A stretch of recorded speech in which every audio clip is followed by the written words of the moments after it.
Welcome back to session 2 of the TIFF Doc Conference entitled Private Investment in Documentary, How and Why. Geralyn Dreyfous is the founder of the Utah Film Center and alongside Dan Cogan co-founded the Impact Partners Film Fund, which has provided funding to a number of award-winning documentaries, including The Cove, How to Survive a Plague, Sophia's Last Ambulance, Do I Sound Gay, which played here at TIFF, and The Hunting Ground. She is also the producer of The Judge, which had its world premiere at the festival last night. In 2013, Geralyn became a founding member of Gamechanger, the first for nonprofit film fund dedicated exclusively to financing narrative features directed by women. Geralyn joins us to discuss the opportunities and challenges for private financing of documentaries and to give advice to filmmakers looking to work with private investors. She is joined on stage by moderator Tom Powers. Let's welcome them.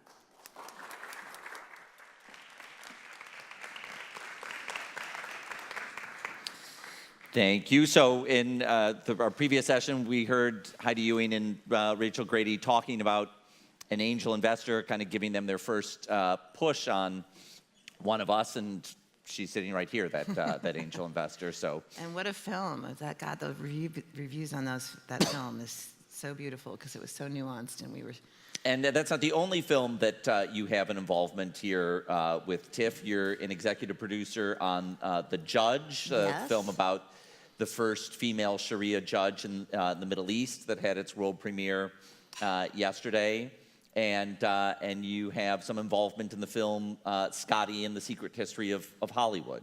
Yeah, which is amazing. And we have some of our investors. We have a film fund that is made up of 43 private individuals that invest equity in film. But many of them also have foundations, and they're interested in films outside of the ones that we bring them for commercial impact investments. So we end up facilitating a lot of philanthropic dollars as well, which is really fun, but we don't put our names on it because it's really the individuals, not impact. I want to understand how you got into this field. You've been at it for well over 10 years. What were the first things that drew you into helping finance documentaries? Sure. So I worked in philanthropy before this. I started a company called the Philanthropic Initiative, which was based in Boston. And basically, Peter Goldmark, when he was running the Rockefeller Foundation, came to me. I had been working at the Kennedy School of Government, really looking at social innovations and social entrepreneurship. And he said, do you know that $1 trillion is going to pass from this generation to the next? And I was like, no. And he said, well, this is a real opportunity to help people think about their wealth proactively and globally. So the Rockefeller Foundation hired me and another person to set up a foundation to help very wealthy families think about including global investing in their portfolio. So we brought people all over the world to look at early innovations of like Muhammad Yunus or Wangari Maathai. And that's when I was like, these stories are so archetypal. They're so much bigger than any promise that's ever going to be met in their lifetime. They really need to be accompanied by good storytelling. So that was the genesis of the idea. And I also worked for a magazine called Double Take with an amazing teacher of mine at Harvard named Robert Coles, who really taught me a lot about what we now call we call narrative nonfiction, which at the time seemed like an oxymoron, which in fact is not at all. It's sort of that moral imagination, that story that's running through your head when you're watching a film or you're reading a book, and you're questioning it, you're having your own conversation, that if you don't pay attention to it, you miss out on a lot in life. And so that was the tension that was really interesting to me, was that kind of moral imagination and opportunity for good storytelling. And what were some of the early projects that you got involved with that you could see the impact of those films? So the first two films, I looked at the question of the child sex slave trade before we called it, people still call it trafficking, I call it sex slave trade, with a movie called The Day My God Died, and then Born into Brothels is kind of a follow-up to that. And the impact was pretty profound in terms of using the skills that I had from my philanthropic toolbox. So with Born into Brothels, for example, we created a foundation called Kids with Cameras. We then set up a website in the early days of websites, in the early days of the internet. And then we began to sell the kids' photography online, and then we created a war chest so that all the kids in the movie could go to college, and now we're building a school there. So there was this really, right out of the box instinct that you could combine movies with a philanthropic legacy and strategy. And 10 years later, we're opening a school in Calcutta for kids that were in the red light district. And it took us 10 years, and we still need $150,000 if anyone in the House wants to help us close that campaign out. Yeah. But, you know, these are now intentionally designed and baked into our investments. Like, what's the opportunity here, you know, to be disruptive in terms of new ideas and information? What's the opportunity with policy? And what's the opportunity with raising awareness and philanthropic dollars and resources and support that can go to some of these issues? So my perception is that you'd been doing some one-off documentaries, and then out of that grew Impact Partners, That's exactly right. Organization that you co-founded that brought together a bunch of investors who. So, can you talk about what the early impetus was to form Impact Partners? So after Born into Brothels, when we won an Academy Award, which was not usual for, you know, your first or second film out of the gate, our investors were like, a few of them were like, well, what do you got next, right? So the next was followed by 2 colossal failures, you know, where we lost $1 million because we didn't negotiate the right things with our filmmakers, and they were first-time directors and didn't, you know, they just couldn't manage the process, and I couldn't manage them, right? Yeah. So literally what happened was there was a movie called God Grew Tired of Us, and one of our investors had put up $75,000 and was going to be equity in that. And when it won the audience award and the grand jury award at Sundance, I got a call from one of the producers asking me if I would convert our investors' money from equity to a grant, because Brad Pitt was the executive director and Brad Pitt wanted equity. And so I went back to this investor who's very charitable and did a lot of work in the Sudan. So I'm like, feels kind of weird to ask for this after the fact, but I'm going to ask him because I'm not going to speak for him. So I asked him, and he said, "Are you effing crazy? Why would I do that when we have an agreement?" And he said, "This system is broken. Like, if you know, there's an ability to have skin in the game. There's an ability to have accountability. And absolutely no, will I not do that. And I won't put another investment in until we figure this out." And that's when we hired Dan Kogan. So for filmmakers, you know, there's probably a subset of filmmakers who, you know, have a trust fund and know how to navigate the world of money. There's a lot of filmmakers, like myself when I was a filmmaker, for whom this world is very foreign. And in order to get their films made, they need to have conversations with people with money. Sure. But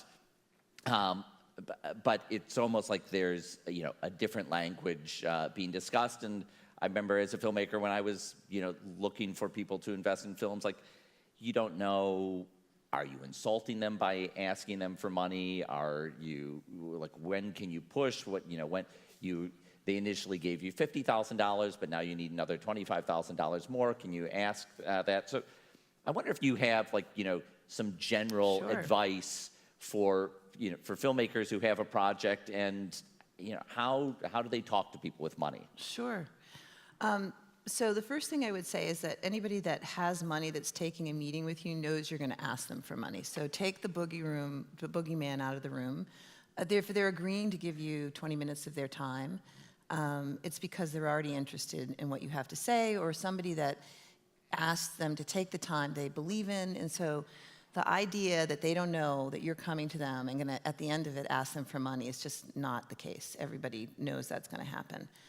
You can also be asking people for advice, right? Well, there's an adage I once heard Tabitha Jackson from Sundance Institute say that if you want money, ask someone for advice. If you want advice, ask someone for money. Not bad. I might have to, I'll remember that one. No, I think the way that I think about raising money is that I think of it as an invitation. And I think that when you invite somebody to do something, they say yes or they say no, right? And it's not personal. It really is not personal. But your job as someone that is making anything is to make an invitation to someone that is exciting enough and authentic enough, like you're really inviting them to be part of something. If you're really not, like if you really just want their check and never see them again, then either tell them that or, and then they can really decide whether it's an invitation or not. But if you really are asking someone to be part of something that you can't do by yourself, it is an invitation. And on the other side of that, someone that has resources, it's a real privilege and pleasure to A, discover talent, to B, to be part of something that can make a difference, to see, really facilitate something, and also see if there's contributions you can make besides the resources, the financial resources that you can bring, which in impact anyways, our investors bring so much more than their money. They bring, their expertise in technology, and they bring their businesses, and they bring their other nonprofit experience, and they bring their networks, and they bring their passion, and so they bring so much more than money. So the first thing I would say is don't be afraid to ask, because they're expecting to be asked. And the second thing I would say is, be thoughtful and respectful, and really get a chance to understand what is it about this story that you're telling that would be of interest to them. And do they see a possibility? Do they see any other connections between their work and the larger world? And why would you want to do this? What do you want to get out of this? Mm-hmm. Do you want to learn something? So just really kind of making it be a conversation that a lot of times filmmakers don't feel like they have the ability to reciprocate, but you do, with your imagination, with your creativity, with your generosity of spirit, with your the way that films move in the world is it's so algorithmic, and it's exciting, and we don't understand it yet.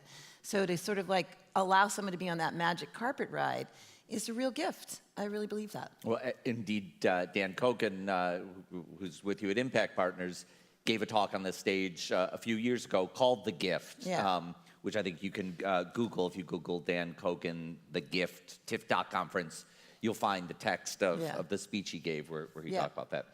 Well, let me ask you about the film The Judge as an example of your process. Tell me how you got involved in that film, at what stage, and what attracted you to it. Sure. So Erica Cohn is an extraordinarily talented young female director who happened to be an intern of mine when she was like 14 years old. So I've known her.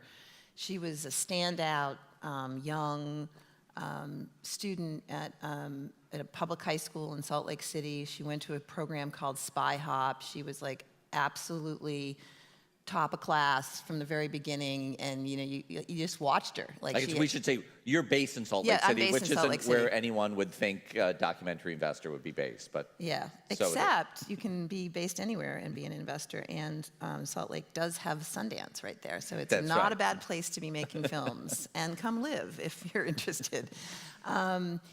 So Erica was just an extraordinary young woman that I just was impressed with. So I was always kind of, mentoring her and helping her get internships and jobs and letters of recommendation. So I recruited her to direct the last film that she did, In Football We Trust, co-direct it with another young first-time filmmaker, because I thought she had the chops, and he was really bright and talented, but he needed someone that actually had done this before. And while she was on break, she was given a fellowship to teach filmmaking in the Middle East, and wrote very enthusiastically about this, and just felt like it was a great story, and I knew we had investors that would love to support it, so it was an easy one to get involved with, and important. And so you give financing at different stages of project. We talked about One of Us, where you're giving it kind of an angel investment at the beginning to help get it started. Actually, to clarify, was that an investment or was it more of a grant? No, it was a grant. So so Impact only does equity, and we usually come in later in the game, for finishing funds, unless we're helping to finance the film from the very beginning. And then one of our investors is equity, just to be transparent for people who might not know the lingo here. By an equity investment, you mean an investment where the investors are expected to recoup That's right. that. So, hopefully the film makes a big sale to a distributor. they get their money back based on whatever the terms of Right. of the revenue share is, as opposed to a grant where something is being given in a philanthropic way with no need To recoup. To recoup. Right, exactly. So one of our investors is a woman named Regina Scully, and she has a foundation called the Artemis Rising Foundation, and I advise that foundation. And she tends to come in early and big around issues that deal with violence, trauma, assault, recovery, women's issues in general. So she had funded The Hunting Ground and Invisible War and Prophet's Prey and Alex Gibney's film about abuse in the Catholic Church. So I'm like, okay, you've taken on the Catholics, you've taken on the Mormons, time to take on the Jews. That's good. So she's like, yep, I'm in. Like she really is very interested in this idea that the abuse of power, that it shouldn't get in the way of your love and faith and worship, that actually, people that abuse in religious sects are humans, and they are, in that archetypal sense, they're much more vulnerable to falling into that pattern of abusing power. So that is part of our human story, right? And so to sort of have people examine that, but also insist on accountability it's not to give up your faith in as a Catholic or as a Hasidic Jew, but to acknowledge the human frailty and that this happens, and when it happens, there are severe consequences on the lives of people that trusted you. I'm curious to hear your perspective on the relationship of editorial independence that obviously any filmmaker wants to retain. But when you've got someone who's maybe put $250,000 into your film, it's hard not to listen to that person or try to be respectful of that person. Can you talk about how to manage that relationship? I mean, being respectful of the person who's putting money in by letting them into the editorial process to see rough cuts. People want to see what their money has gone to. But managing, opinions. Sure. So with Impact, the way we organize it is that we aggregate investors so that filmmakers don't have to manage 43 investments. That's one of the gifts of doing business with us. And all of our investors understand that they will look at an executive summary, they'll look at a trailer. If they want more involvement in the film because the subject matter is it's really on point with their other philanthropic portfolio, we have a conversation with the filmmaker and the investor. We often encourage that investor to step up and be an executive producer to earn that right, as opposed to just a smaller investor, because I think it's impossible for filmmakers to be showing rough cuts to everybody that gives them $10,000. And so we talk about that very openly in our contract, and when we set an expectation of what does it mean to become an investor at Impact Partners. I would also say that most people that are writing you a check for $250,000 are too busy to be looking at rough cuts. They have very busy, fully deployed lives, and that it is your job as a producer to give people updates, but it is not your job to educate the investor on how to make a film. Now, if the investor is interested in that, like really saying, I'm really thinking I'm going to put more and more of my portfolio of money into film, that's very different, and that's happened. And so you're like, listen, if you want to be in the rough cut stage, if you want to, then you build in that time. You build that time in, but you do not do that for every single person that writes you a check, because you can't finish your film and you got 1,000 different opinions. You can invite them to a rough cut screening, and everybody can give you notes, and you can have a conversation, because I think it's very important for investors to learn the creative process, because it's exciting and it will just make you, as an investor, feel more committed to the process and to supporting individuals. So thank you. I mean, one of the things that I'm most concerned about right now is how can documentary filmmakers really afford to live in New York City or Los Angeles? I mean, I don't know what it's like in Toronto, but it's hard. And I'm seeing a lot of our best filmmakers being displaced or literally evicted because Snapchat's knocking on the door in Venice and buying a building for $2 million more than it's worth. Because we've involved some of our investors in the lives and the creative process, and they've gotten to know our filmmakers, they absolutely see this as a crisis in the fourth estate that now needs some investment thinking, that now we need to think about how are we going to really, what do we have to create? Communes and co-ops and like affordable housing? Like, what are we going to do? So, you know, there's a real important distinction between someone coming in and having editorial control because they gave you money versus someone coming in, learning your creative process, asking you questions, having opinions, but you don't necessarily have to take them, right? And that's, you know, I always say to my, you know, this does not fall in the category of free advice, freely discarded, because it really wasn't free advice. You paid to, you know, to be part of this, but it is, it's a considered opinion, but it absolutely the ultimate decision is in the hands of the director. And that's just understood with any project that I get involved with. And I think our investors understand it. And as I said, most of them, it's hard to get them into a rough cut screening because they're so busy. By the nature of documentary filmmaking, you set out with a plan, and often that plan changes.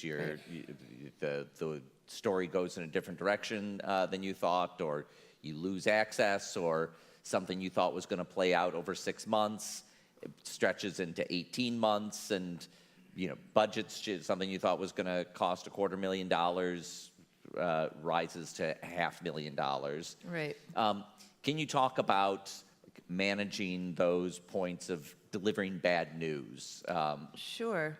So like with Impact, one of the reasons why we come in late is because we come in when there's a rough cut, so we avoid that sort of like the budget's going to shift. Because with equity, we really do want to protect our investments so that if the budget changes or you have to bring in another equity investor, you want to make sure that the same deal points or you're in the same equity position. In the earlier process, it really is, again, about communication and about keeping your donors informed, which I think oftentimes documentary filmmakers, especially if you're a first-time documentary filmmaker, you don't have the budget to have a producer, but I really feel like this falls on the shoulders of a good producer, which is, you know, you're in the field, you're explaining to people, this is very exciting, we're here, this has happened, but today this happened, and this may have consequences for our budget or our timeline, or we just want to keep you informed. You know, people are, you know, but investors are very bright people that have things happen to them in life all the time, especially if they've grown a business. So just keeping people informed is just such a good strategy on all sorts of fronts. Not only is it polite, but it also can be very helpful, not only for people to understand the process, but also to help you pivot. And I would say that most of my investors, or most people that I know that are both philanthropic and wealthy, are great problem solvers. You know, like they're unbelievable problem solvers. And you kind of go to them and say, look, we didn't see this coming. We've got a problem on our hands here. And they're like, wait a minute, you know, let me make this phone call. I mean, your investors can help you solve some of your problems without bailing you out with the $250,000 that you need, that you've gone over budget for. So again, it's just that rapport. And if it's not immediately with the director, you establish someone that's in their foundation or in their office that you are in regular, you know, communication with. And I just think so there's no surprises for people. I think people they can accommodate surprises, but they don't like to hear about them, you know, like when the film's about to be shut down because this happened 6 months ago when they could have done something about it. So, for all the people in this audience who maybe they've got a project they could use money for, can you break down for me the different things that you're involved with and the projects you're interested in, and when it's best to approach those different organizations. You mean like the foundations? And yeah, sure. Yeah. So impact, we look at 700 films a year. We fund about 12. Anybody can submit an executive summary and a trailer, or if you have a rough cut. But the sweet spot is you're looking for rough cut. Yeah. You're looking for something that's Yeah, reached a rough cut form where you. If we haven't worked with you before, think about us as your finishing funds. I've got this film. I'm taking it to a festival. I need $150,000. We can look at something. We can see it and see if it makes sense for us and for our investors. With the Artemis Rising Foundation, it's really in that space of sort of women's issues and trauma and sexual assault, and also to some degree mental illness, and that there is grant money, and that's come in early. It's come in, there's no real set time of, we don't have like a fund that says, okay, we're going to do development funding. In the case of Rachel and Heidi, we just knew what kind of a film they would make, and it made sense, so we put the first money up for that. And then I have been on the board of the Fledgling Fund, which I'm no longer on the board of, but does extraordinarily good work in getting outreach grants. And more of our investors, as they are learning the creative process, are really interested in the impact side now, which makes sense to align with philanthropy. So I think you're going to see a lot more foundations and donors really focusing on, you've got your film finished, now let me help you take it out to the world to make the impact that it's meant to make strategically.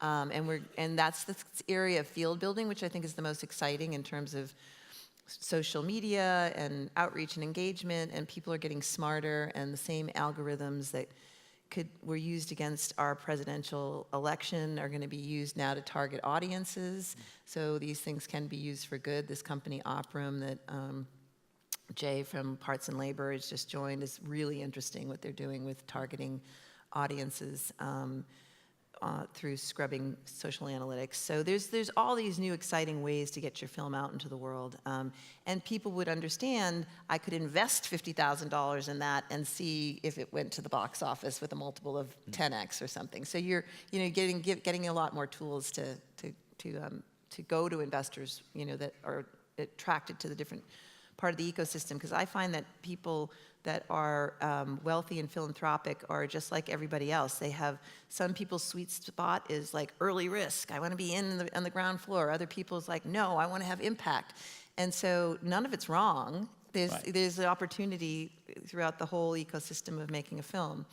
And those are really I also advise one of our investors, I know who some of our investors are that have foundations that are interested in environmental issues or women's issues, and so they tend to give grants outside of the equity side of things, but they're not, I'm not like formally like the head of their foundations, but I would say that most people, if you look at people's philanthropic portfolio, it can give you some indication of what they might be interested in funding a film around as well. So their other giving is a good way to think about stuff. I want to create an opportunity for people to ask some questions. Maybe you can bring up the house lights. I think we've got some microphones on either end of the room, so if you raise your hand. This is not an opportunity to pitch a specific project, but if you've got a general question, we'll get a microphone to this woman on the aisle over here. Oh, okay. It's being passed down to you. You'd stand up so we can see you. Hi, good morning. My name is Diana. I'm a South African filmmaker. My question is, do you look at international films, or are you largely looking at films that either affect American audiences or directly relevant? I mean, the film that we're hoping to make will have some relevance, but the characters are kind of from other places. So how do you go about that? We're very interested in international films. I mean, so yes, I would say. Well, even the judge, the one that's here today, is a good example of that. Yeah, I mean, I think the bias that makes me the craziest right now is this idea that broadcasters don't buy films that are in other languages, in American broadcasters, which is where we recoup most of our money, which I think is a very shallow and narrow way of looking at the world. for example, I was at... But do you think it's true? You think that is... I think that's true. It is happening that I think that when broadcasters we look at equity investors are like, but it's like foreign language and it's subtitled and who's going to buy the, Right. So we do look at that but not for grants. Like for something that deserves to be done for its own right, we don't. And I'll give you one example. I was in Budapest this year at the Eastern European Commissioners, and I was astonished. I looked at 35 films.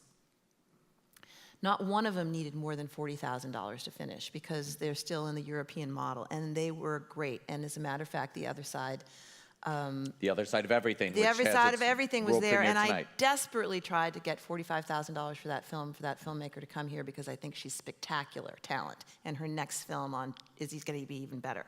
And it drove me crazy that I couldn't find. I was like, Abby Disney, this is women, peace, and security. Like I was pitching it like crazy because it was such a discovery for me to meet her and see her work.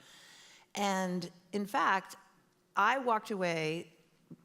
We had just done the film. Is Mila here? Is Mila Mila Trilech? here? She there is. She is Yay! in the back. Stand up, Mila. This is like amazing. It's true. Everyone, it's all true. You have to go see your film. go it's see beautiful. the other side of everything tonight. So, but I walked away from that, and I came back talking to my investors because we had just done the movie Icarus, and we were really looking into like what the hell's going on with Putin and Russia. And I'm like, I just saw it. I saw 35 films, and it's all about nationalism. It's all about killing NATO, not allowing refugees to come into Europe so that people are afraid, and disrupting our elections and making us look like the end of the Western world is in place. I saw it in 35 films. Like somebody should be investing in those 35 films and getting them out.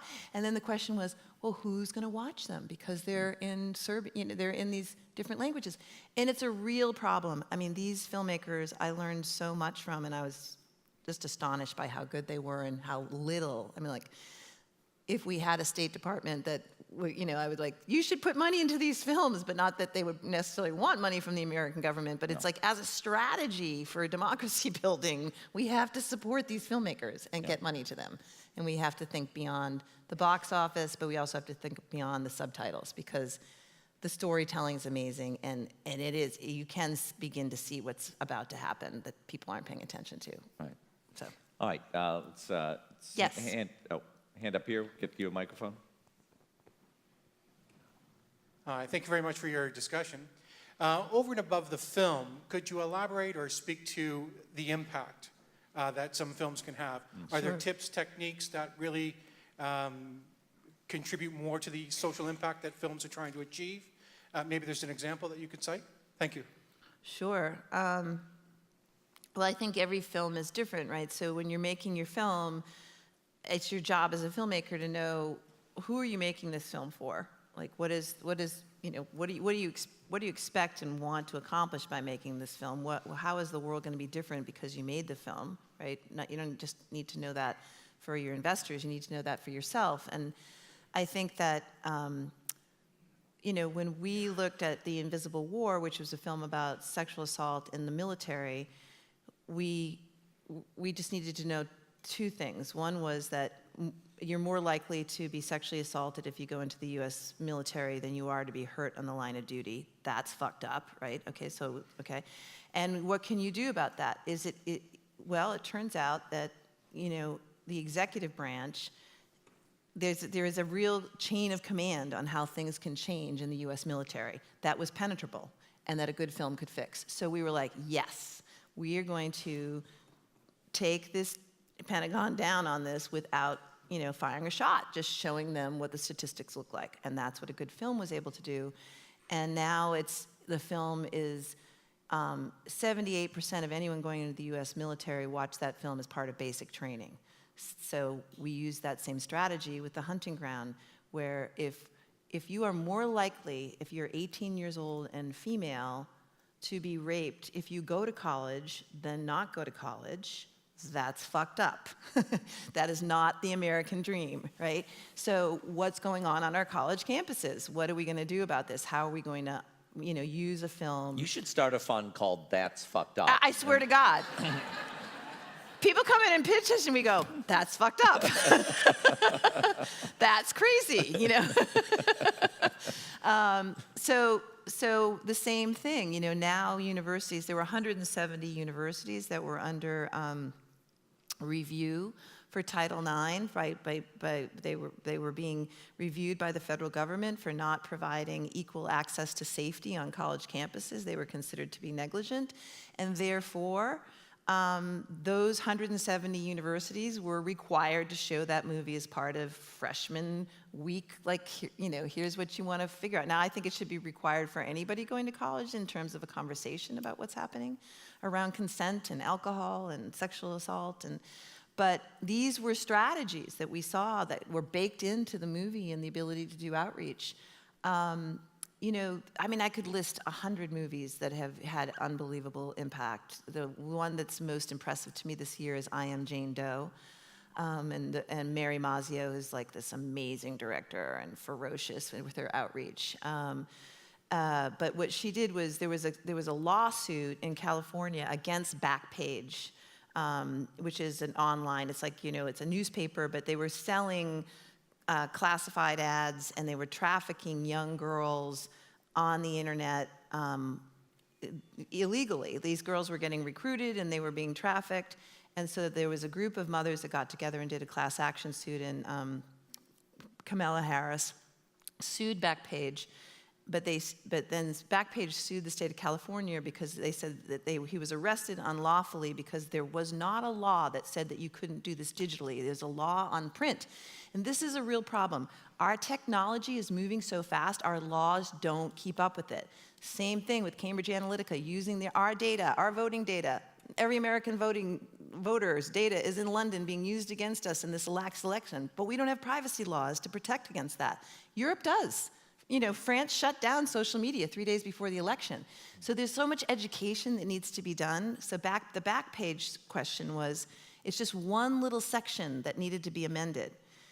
And that's what this lawsuit did. The judge had to say that Backpage was correct, but he recommended to the plaintiffs that they actually go and try to change the law, which is what the film was made to do. Watch these people try to change the law. I think there's probably a need right now for a book to talk about the impact that different documentaries have made. Absolutely. So I think there's some well-known There's some great ones, case studies. You know, I mean, I was talking to a New York Times reporter a year ago, and she said, well, there's only a couple documentaries that have made real impact, right? Like Inconvenient Truth? The orca one. Blackfish. Blackfish, and I was like, no, there's a lot that goes unseen. We got time for maybe one more question. Bring this gentleman a microphone. Hello. Actually, I finished up my first feature documentary just about a month ago. It already made its way to the final round of judging in a good festival, but it was cut out at the last minute. My question was, how do I get, is there a website that I can find those investors that they are interested on impact side, or at least that I could find those people? That's a great question. I know that the fledgling fund, which is a fund that funds impact, has a document of all the other funders that fund impact. Most of them are US based, but that you could start there. I don't know that there's like a Good, great Yeah. resource. Yeah, unfortunately, it is a kind of secret knowledge that you have to acquire by attending conferences. And part of that is, I think, it's just because it's new. You know, I mean, I think part of it is it's like the field is really shifting, and so I don't think anyone's trying to be secret about it or cloaked. I think it's more like people are figuring it out, and you know, it's like the breadcrumbs to Hansel and Gretel's house. Like you're following the trails and following the stories to learn. But so I'm sorry I don't know like a reference point, but I would. I find when I don't know something, I literally go onto Google and I say, funders who have done blah, blah, blah, blah, and you'd be amazed what comes up. And I'm like, oh, I know that person. Yeah. I mean, it's weird, but I have found things just by just doing that as well. Yeah. Yeah, exactly. It's really incredible. So we have to wrap up this session. Just some housekeeping notes. We're going to take a 15-minute break, and then we'll be back here with Morgan Spurlock presenting a large panel with their new series, Culture Shock, on the A&E network. You're going to see some clips that no one has seen before. So come back in 15 minutes. Thank you very much for being here. Thanks to Geralyn Dreyfous. Thank you.